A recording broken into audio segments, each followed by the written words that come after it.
अगर आप भी सर्दी जुकाम खांसी से परेशान हैं तो इस काढ़े की रेसिपी को ज़रूर ट्राई करें। ये हमने अदरक को ग्रेट कर लिया है।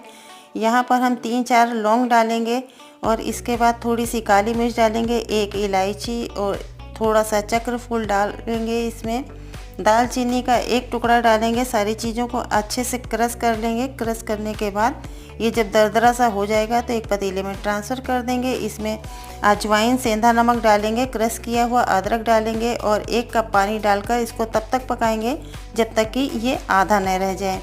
और उसके बाद इसको हम छानकर जिसको भी सर्दी जुकाम खांसी है उसको दे देंगे। मिनटों में सर्दी जुकाम खांसी गायब हो जाएगी।